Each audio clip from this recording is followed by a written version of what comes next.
What is going on, guys? Welcome back to the vlog here. So for today's video, I got my brother here and we're gonna prep this car for our upcoming winter here. Our winter gets pretty harsh here, so we're gonna make sure that this vehicle is on the top of its shapes. Now we're gonna change the oil and also flush his coolant system and change the tire as well. So yeah,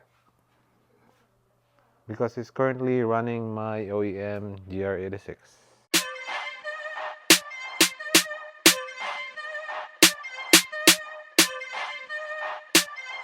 Bring it back.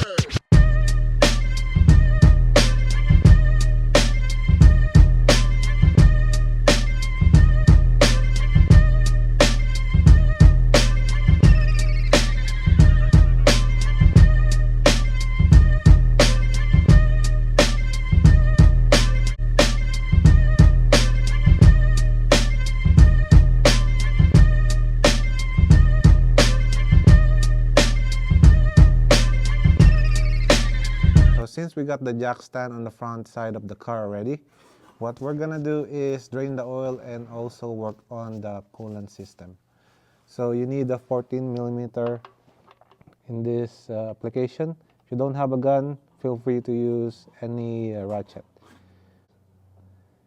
Just technically have it so it's easier for me to use it.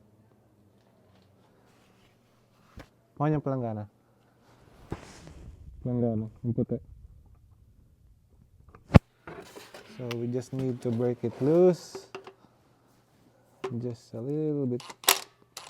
Oh, it's already loose.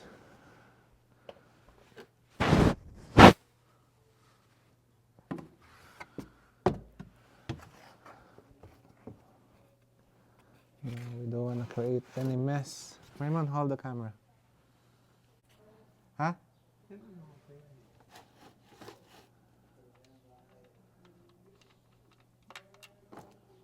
Alright. Okay. So now, guys, we are gonna put the drain plug bolt back into its place.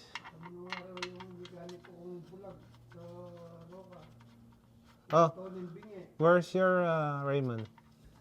Your washer for oil filter. Squashable. Okay, guys, we're gonna put the new crush washer in.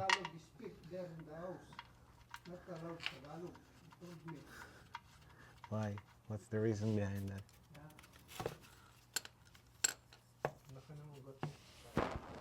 Raymond, help me. Okay.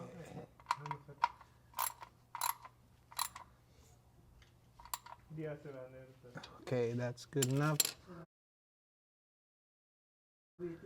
Now we're gonna put the engine oil filter next. So now we're gonna put a little bit of oil into his oil filter. Again, my brother is using my oil, so he got no choice because I'm always using Motul 0W20 for my 86. And let's open it up.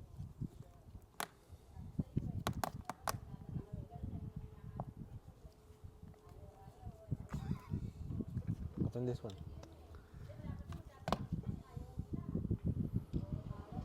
Okay.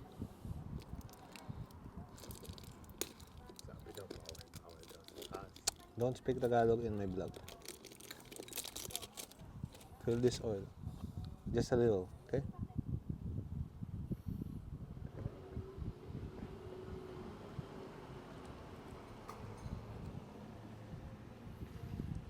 Iba.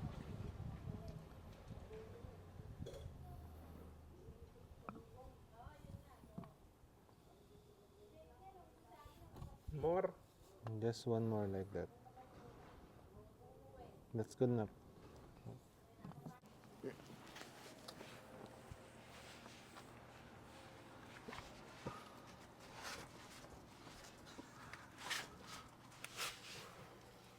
Give me the camera.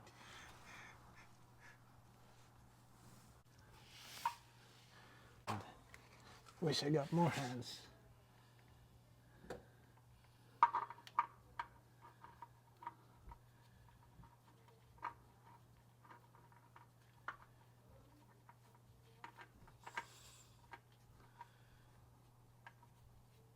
We're gonna pour this to max level, which is 3 liter, and then we're gonna pour another 1.2 because technically Corolla takes 4.2 liter. Let's fill it up.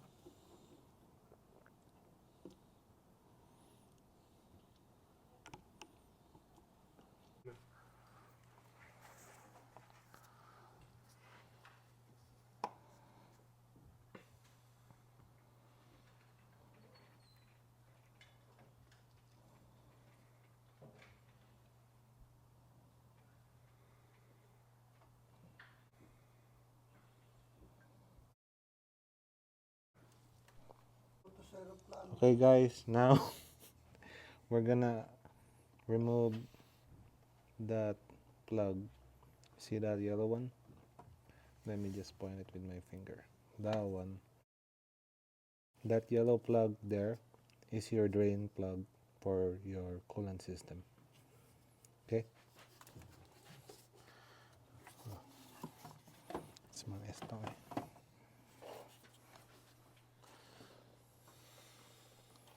Dito ka mga estong. Doon ka sa kabila. Huwag ka mo ito cellphone kung ganyan ha. Ganyan lang. Kagagalaw ha.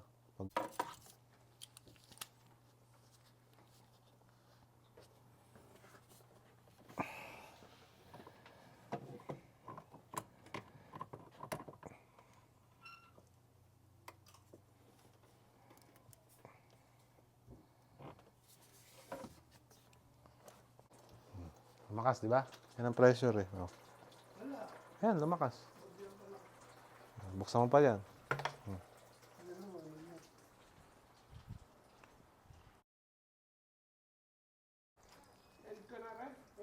Now that there's no dripping going on, we're gonna go ahead and fill this with your coolant.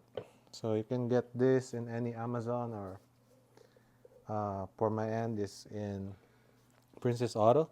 I can put the link down in the description below. So let's go ahead and grab, diyan ka lang, grab the coolant. Where's, this is yours, huh? Oh, yeah. It's your coolant. Grab your coolant. And we have the what? 55-45 mix from the dealership.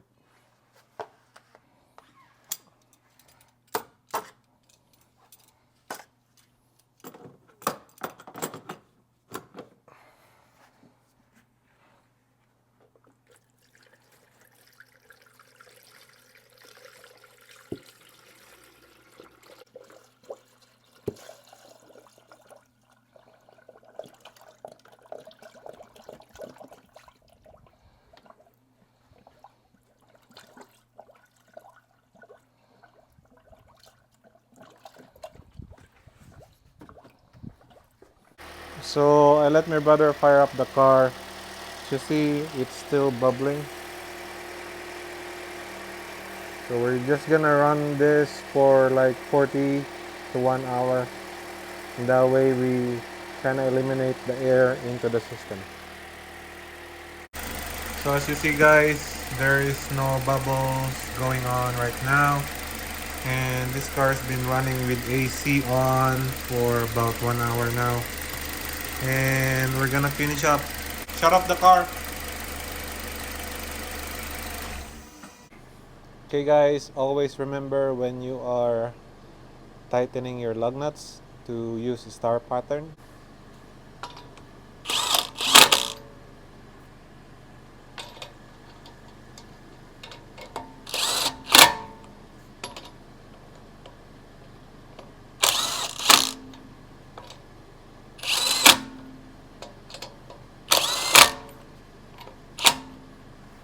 Now we are going to torque this to 76 foot-pound.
made it, guys. We're here safe and sound at Garage 111. My brother is here actually for service number 3 for his 2018 Toyota Corolla. That's JP's truck, looking good as usual. Now let's go ahead and greet them inside.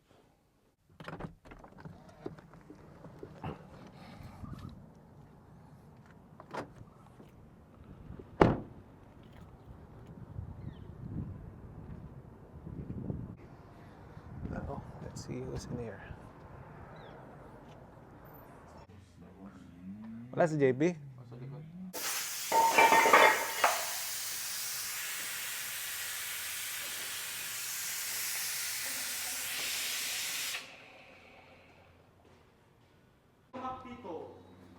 Baka pwede ko po mag-suggest yun dito. Basing.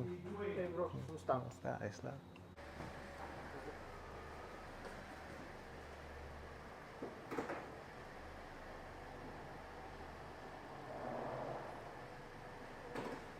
So I missed the process on filling the transmission fluid, but now I think he's warming up the fluid. He's testing all the gears, I think.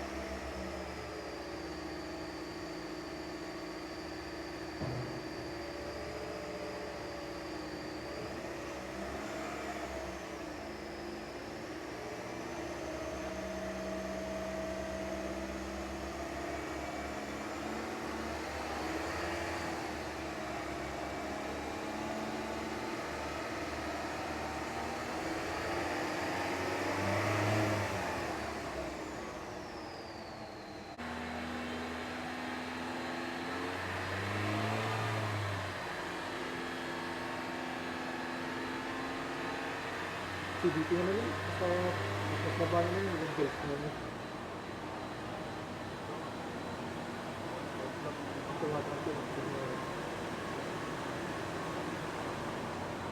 So now you know how to properly maintain your car and prepare it for upcoming winters here in Calgary, Alberta. I hope you enjoy this content. If you do, please hit like, share, and subscribe. And as always, I'll see you in the next one.